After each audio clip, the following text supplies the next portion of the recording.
What if China's most legendary romances had no wedding, no kiss, and no right to exist? From hidden glances in moonlight to loyalty carved in blood, these couples risked everything just to be seen. Censorship tried to erase them, but love found a way. Quiet, devastating, unstoppable. These are not just TV dramas. They are coded confessions that shook a billion hearts.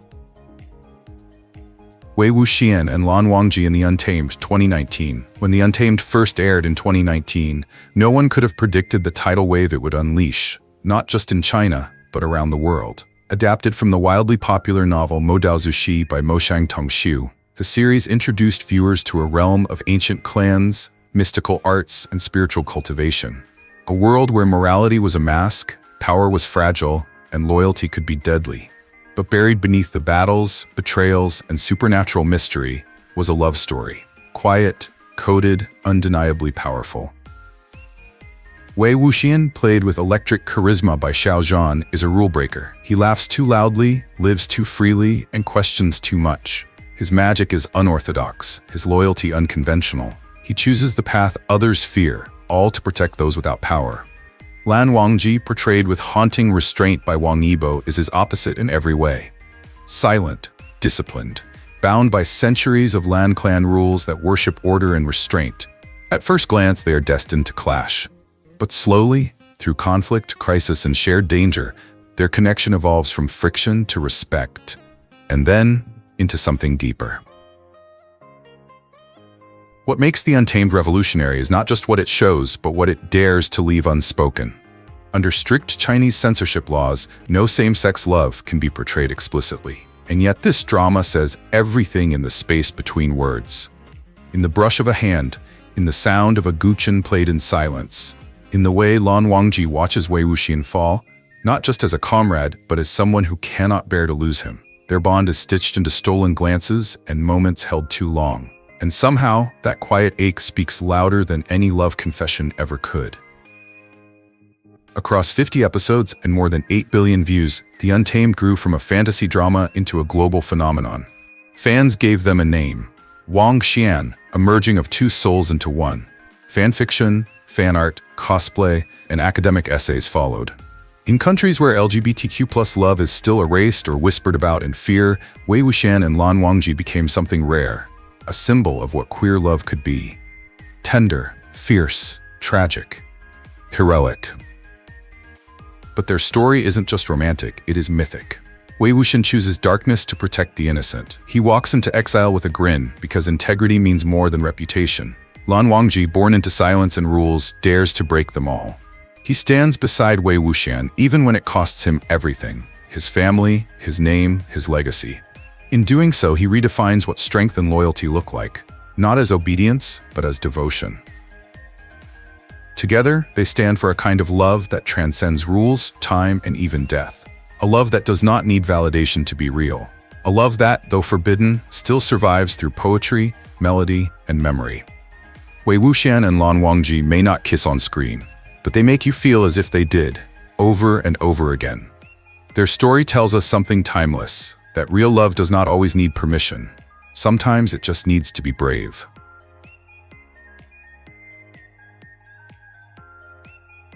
Bai Luoyin Gu Hai in Addicted, 2016. In Addicted, love doesn't tiptoe in quietly. It crashes through the front door. Bai Luoyin is a reserved, self-reliant teenager raised by a single mother. Quiet in expression, but solid in spirit. Gu Hai, in contrast, is impulsive, confrontational, the son of a powerful general with unresolved grief and rage over his mother's death and his father's remarriage. When fate forces them to live under the same roof, it feels like a social experiment bound to implode. But what unfolds isn't just friction, it's fire, tension, chemistry, and eventually connection. From their very first encounter, the air between them crackles. They argue, they test limits. Gu Hai pokes and provokes, trying to unravel Bai Luoyin's composure. Bai Luoyin pushes back, silent but firm. Beneath the fighting lies something else entirely, longing. Their relationship evolves not through romantic tropes or idealized fantasy, but through resistance, through bruised egos and late-night stares. Gu Hai falls hard, fast, and without apology.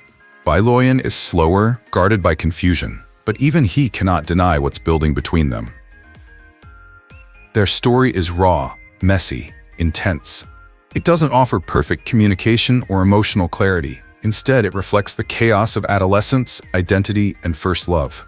It explores power struggles, jealousy, loyalty, and what it means to choose someone, even when that choice defies family, expectations, or even yourself. For a Chinese web series, Addicted was nothing short of revolutionary. It didn't hint at a relationship between two boys, it showed it. Fully, fearlessly, without shame.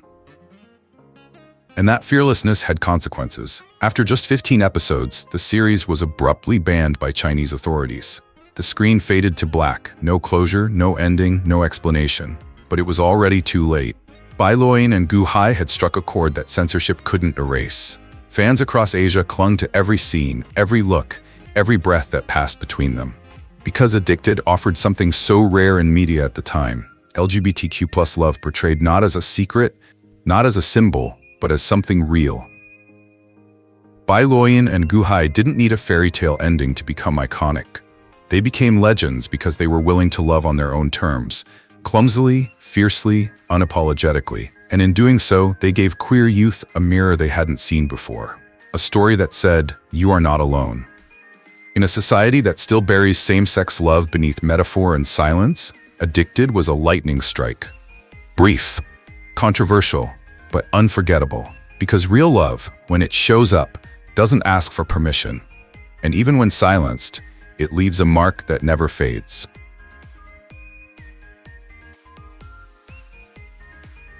Zhou Zishu and Wen Kexing in Word of Honor, 2021. They met as strangers, both cloaked in secrets, both walking toward the edge of the world.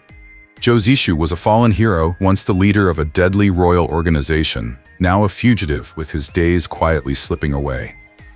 Wen Kexing was a haunted soul from the Ghost Valley, known to the martial world as a villain, yet longing for peace. Their paths should have crossed with conflict. Instead, they crossed with fate.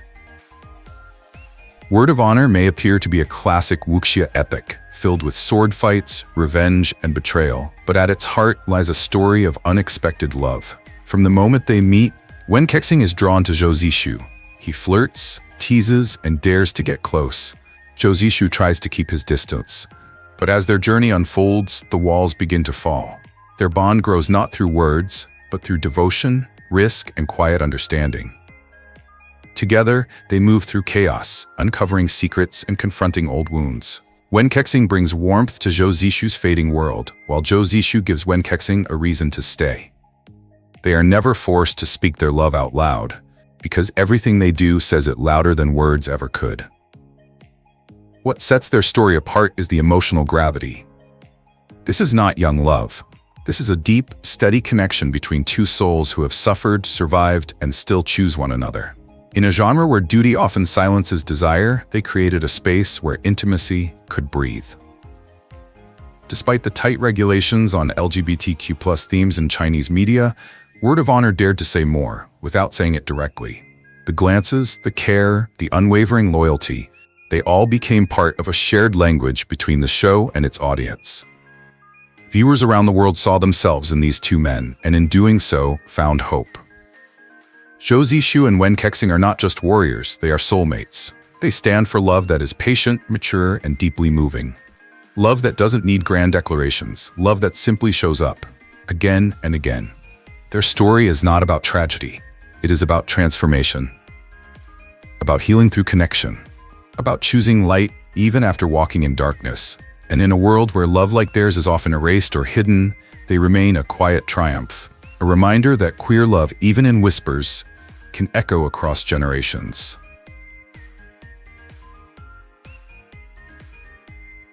Yuan, Zong, and Xiao in Advance Bravely, 2017. Sometimes, love doesn't begin with chemistry. It begins with challenge. Yuan Zong is a retired Special Forces officer, disciplined, quiet, intimidating. He moves through life like a man trained to break walls, not emotions. Xiao is his complete opposite, a former athlete turned charming playboy, carefree on the outside, yet deeply conflicted underneath. When Yuan Zong is hired to fix Xiao's reckless behavior by his friend, their first encounter is more like a mission briefing than a meet-cute. But something unexpected happens. Yuan Zong doesn't try to change Xiao with force. He does it with patience, observation, and presence. And Xiao, instead of resisting, starts to notice things he never paid attention to before. How this silent, steady man makes him feel seen, safe, and maybe a little shaken. Advance bravely flips the usual BL formula. Here it is the stoic older man who falls first, but he never pushes. He waits, he watches, he respects Xiao's confusion, his boundaries, and even his denial. It is not a love story about falling. It is about learning, about how affection can come from a place you least expect, and how real masculinity is not loud or forceful, but quietly protective. What makes their relationship stand out is not drama, but development. Each moment, whether it's a sparring match, a dinner in silence, or a brief touch on the arm, carries weight. There is tension, yes, but it's earned, not performed. Xiao is not ready to define his feelings. Yuan Zong never demands that he does. And in that space between fear and clarity, something honest grows. There is no sweeping confession, no public display. Instead, Advance bravely gives us something rarer in BL dramas: emotional discipline. It is a story where love is shown through actions, not just words, through presence, through trust. In a media culture that often forces LGBTQ+ love into extremes, either tortured or overly romanticized, Yuan Zong and Xiao give us something grounded. A connection rooted in care, challenge, and mutual respect. They remind us that queer love can exist in strength, in quiet, in subtle shifts between two men who are figuring it out, day by day. Their story might not have a dramatic arc, but it has what matters: sincerity. And sometimes that is braver than anything else. Hihao and Xiao in the Ambiguous Focus, 2016. Not all love stories are about falling in love. Some are about what happens after the fall, when the promises fade, the routines settle, and the silence between two people grows louder than words. The Ambiguous Focus begins where most romances end, with a breakup. Hihao and Xiao were once lovers, deeply in love, deeply entangled, and completely unprepared for the weight of real life. When the film opens, they've already gone their separate ways. Xiao is returning to China after years abroad. Hihao is trying to move on. But the past has a way of lingering, especially when it still matters. Unlike most BL stories filled with flirtation and first touches, this film dives headfirst into emotional aftermath. There are no grand romantic gestures here. Instead, we get awkward meetings, unresolved tension, and that painful lingering question: do I still matter to you?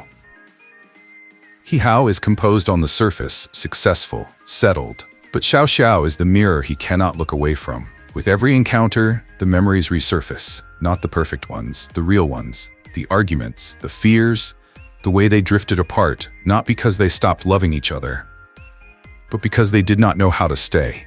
And yet, beneath the regret, there is still affection, still care, still something that neither time nor distance has erased. The Ambiguous Focus is not about rekindling a romance. It is about recognition, about seeing the person you once shared everything with and accepting that love, no matter how deeply felt, sometimes exists only in memory. But here's the beauty: the film does not treat their relationship as disposable. On the contrary, it honors it. It shows that LGBTQ+ love can be flawed, complex, and adult. That same-sex couples, like any other, face the realities of emotional misalignment, timing, and heartbreak. And that does not make their love any less real. Hihao and Xiao remind us that sometimes love does not get a second chance, but it does deserve reflection and respect. Their story is quiet, but it lingers, like a scent you forgot you missed, a photo you forgot you saved. Because even if love ends, its impact doesn't. And in that ambiguity, there is still something powerful, something human, something queer, something worth remembering.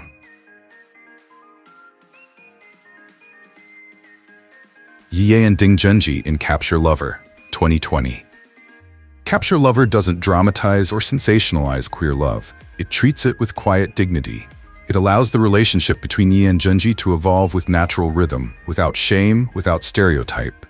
This is a love story where maturity matters, where emotional growth is as important as attraction. And that is exactly what makes it powerful. For LGBTQ+ viewers, their story is a reminder that same-sex love does not have to scream to be valid. It can be soft, it can be slow, and it can still be strong. Ye and Junjie are not chasing romance. They are discovering something even deeper. The courage to trust, the patience to understand, and the freedom to love without apology. In the structured world of corporate life, Junjie keeps his emotions tightly locked. As a young and competent marketing executive, he follows the rules, avoids conflict, and stays focused on his career. But when Ye arrives as his new superior, everything shifts. Ye is confident, older, playful, and completely unafraid of pushing boundaries. His interest in Junjie is clear from the start, not aggressive, but persistent. He doesn't flirt for attention, he pays attention, and that difference begins to shake Junjie's carefully controlled world. Behind the teasing and casual remarks, there is real concern, real connection. Junjie starts to question not only Ye's intentions, but his own feelings. Their relationship does not explode into passion. It unfolds slowly, subtly, like a quiet unfolding of trust. Ye respects Junjie's hesitations. He never forces a moment. Instead, he creates space, offering companionship through small gestures, shared meals, and calm presence. And Junjie, who has spent years shielding his heart, begins to soften. He starts noticing the way Ye listens when no one else does, the way he steps back when Junjie needs space, and the way he never stops showing up. It is not about dramatic declarations. It is about consistency. About two men learning how to meet in the middle. One unafraid to feel, the other afraid to be seen. Liu Sheng and Zhou Yaohua in Till Death Tear Us Apart, 2017. Set against the backdrop of Republican-era China, a time when betrayal was currency and loyalty could cost your life, Till Death Tear Us Apart dares to tell a love story few would have dared to imagine.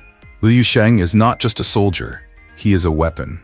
Cold, calculated, and deeply committed to the revolutionary cause, he is sent undercover to infiltrate a nationalist family and gather critical intelligence. His target? Zhou Yaohua, the cultured and enigmatic son of a powerful general. But what begins as a mission of deception slowly cracks at the edges when Liu discovers that Zhou is not the enemy he expected, but a man quietly unraveling beneath layers of privilege and loneliness. Zhou Yaohua is elegant, self-controlled, and outwardly loyal to his family, but inside he is restless, haunted by his father's expectations, suspicious of the world around him, and unable to ignore the strange calm he finds in Liu's presence. Their earliest interactions are like a chess match, measured, careful, veiled with suspicion. Liu wears his false identity like armor, while Zhou tests him with sharp words and calculated charm. But between the strategy and surveillance, something unexpected blooms. A slow, cautious intimacy forms not through confession, but through presence. Through the way Liu lingers when he should disappear. Through the way Zhou lowers his guard just enough to let someone in. As the war around them intensifies, so does the emotional storm within. Liu is torn between two masters, his political mission and his personal awakening. For the first time, his orders are not the hardest part of his job. It is the man across the room, the one he was sent to manipulate, who is quietly becoming his reason to stay. Zhou, too, begins to see through the mask. And yet, he does not walk away. He allows the danger to grow, because in Liu's silence, he hears a truth no one else has ever dared offer him, that he is seen. Not as a soldier's son, not as a pawn in a war, but as a man worthy of love. Till Death Tear Us Apart does not treat queer love as subtext, it makes it the pulse of the narrative. Their relationship is not a subplot, but the battlefield itself.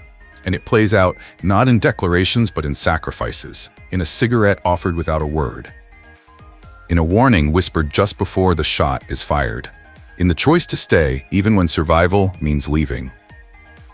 The series doesn't give Liu and Zhou a fairy tale ending, but it gives them something more powerful, meaning. In a time built to erase them, they made a mark. Their love is not tragedy, it is resistance. It is a reminder that LGBTQ+ love has always existed, even when history tried to bury it. And sometimes the greatest rebellion is to love in a world that teaches you not to. Shaotian and Ling in History, Obsessed, 2020 Chinese remake. Some stories do not begin with a spark. They begin with a fracture. A silence that was never healed. A name that was never truly forgotten. For Ling, life after heartbreak was about moving forward without looking back. He tried to rebuild, quietly, cautiously. But the past is not always content to stay buried, and when it comes in the form of someone you once loved, someone who never really let go, it does not knock. It breaks the door down. Shaotian is not a memory Ling can simply erase. He is the kind of presence that fills a room even before he enters it. Loud, bold, blazing with unresolved emotion. His return is not a romantic gesture.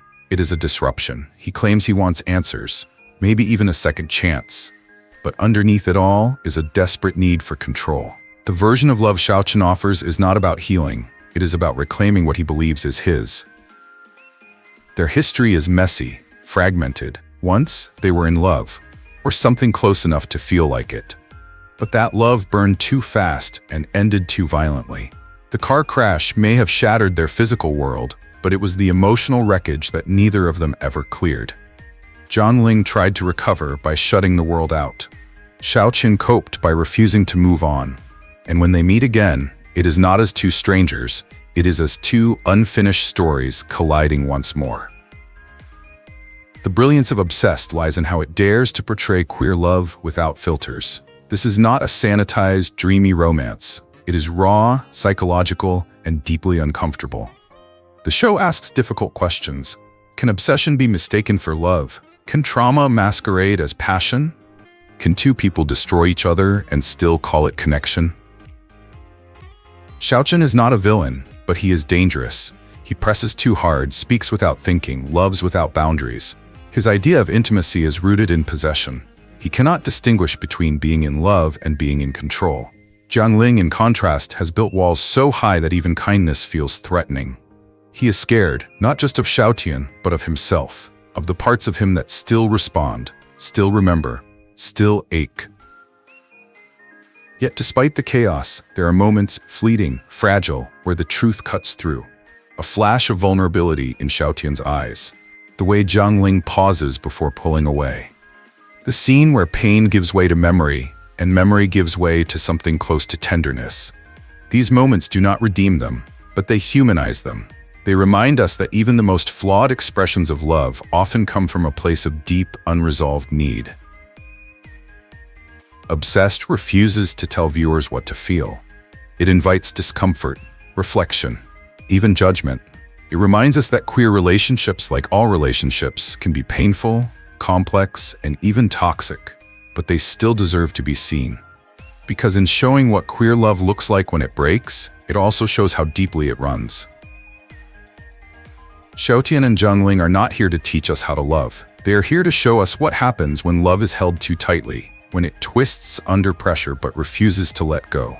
Their story is a warning, yes, but also a mirror, because even when love is flawed, fractured, or far from fairy tale, it is still real, still unforgettable, and sometimes still worth telling. Shen and Zhao Yunlan in Guardian, 2018. They never kissed, they never said I love you, but the silence between them, it roared louder than thunder. In a city teetering between the real and the supernatural, Guardian introduced us to two men, one a cop, the other a professor. But they were never just that. Zhao Yunlan, sharp-tongued, reckless, a man who ran toward danger with a smirk. And then there was Shen, still precise, haunted by a history no one else remembered. One burned bright in the moment, the other carried lifetimes of silence. Their story begins with crime scenes, ghostly shadows, and a world cracking open beneath the surface. But as the cases deepen, so does their connection. Shen is not just a professor, he is the Black Cloak envoy, a guardian from a forgotten realm. A man who has watched, waited, and remembered. And Zhao Yunlan? He is more than a detective. He is a reincarnated soul, unknowingly carrying the love of a man who never stopped grieving. This is not a love story with fireworks. It is one of quiet sacrifice. No flowers, no declarations, just a teacup passed gently between them. A shoulder offered when words are too much. a look piercing, lingering, full of everything they cannot say. Because in their world, love like theirs does not get a name. But even without a name, it exists. It endures. Censorship tried to erase the lines between them, but the chemistry refused to be hidden. It burned in Zhao Yunlan's playful teasing, in Shen Wei's pained silences, in the way they moved through space like gravity had already chosen their orbit. They fought side by side, bled for each other, waited for one another in ways that spoke louder than any confession ever could. And maybe that is what queer love often has to be, coded, cautious, carved out in spaces where it is not welcomed. It lives in subtext, in gestures, in defiance. But it lives. Zhao Yunlan was lightning, chaotic, unstoppable, and alive in every sense of the word. Shen Wei was the storm that follows, calm, devastating, inevitable. And when they collided, they didn't explode. They blended, balanced, completed. Through centuries of pain, supernatural trials, and memories that threatened to consume them both, they built something. A connection deeper than duty, more permanent than names, a devotion that bent time to its will. Guardian is not just a fantasy drama, it is a reminder that love is not defined by what is said or seen. It is defined by what survives, and Shen Wei and Zhao Yunlan, without ever kissing, without ever confessing, created a love that outlived lifetimes. That found its way back even when the world said it should not exist. They never needed to say, "I love you." Because by the time the final scene faded, we already knew. Qiang and Yuan in Beloved Enemy, 2017. Some love stories begin with destiny. This one begins with business. Qiang and Yuan are not college sweethearts. They're not childhood friends. They are rivals, CEOs of two powerful companies standing on opposite sides of a negotiation table. One values control, the other believes in instinct. But beneath the polished suits and professional poker faces, a different game begins to play out. One far more dangerous than market shares or boardroom politics. Yuan is confident, smooth, charismatic. He's the kind of man who never loses composure, even under pressure. Qiang, on the other hand, is sharp, reserved, and utterly unforgiving. When the two are forced to work together on a high-stakes corporate merger, it should be strictly business. But what unfolds between them is anything but. It starts in quiet tension, suspicious glances, power plays disguised as formality. But soon, the tension turns into something electric. Something neither man wants to admit, but neither can deny. What makes Beloved Enemy so compelling is the way it captures the collision between emotion and ambition. This is not a world built for tenderness. These men have reputations to uphold, expectations to meet, and yet, in the middle of spreadsheets and strategy sessions, something unexpected takes root. It's not soft, it's not safe, but it's real.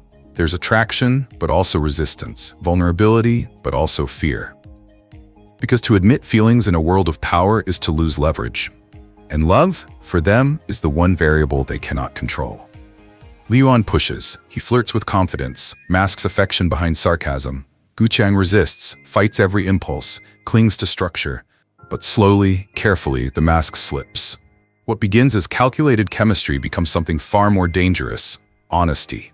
Yuan sees the cracks beneath Qiang's armor, and Qiang, despite every instinct to run, starts to let him in. Their relationship doesn't unfold in grand gestures. It's in stolen glances, lingering silences, the way one pauses in the hallway just a second longer than necessary. Every interaction is a negotiation, not just of business, but of emotion. Every step forward risks something personal, and every decision forces them to choose: protect the image or pursue the feeling. Beloved Enemy explores the complexities of LGBTQ+ love in a setting where power is everything and vulnerability is risk. It dares to suggest that love isn't always born from innocence. Sometimes it's born from challenge, from two people seeing through each other's defenses and finding, underneath it all, the same loneliness, the same need. Qiang and Yuan are not romantics, but they are human. And in the process of trying to outwit one another, they end up uncovering parts of themselves they never showed anyone else. Their story is not about opposites attracting, it's about equals surrendering. Slowly, reluctantly, because sometimes the hardest battles are not fought across the table. They're fought within the heart.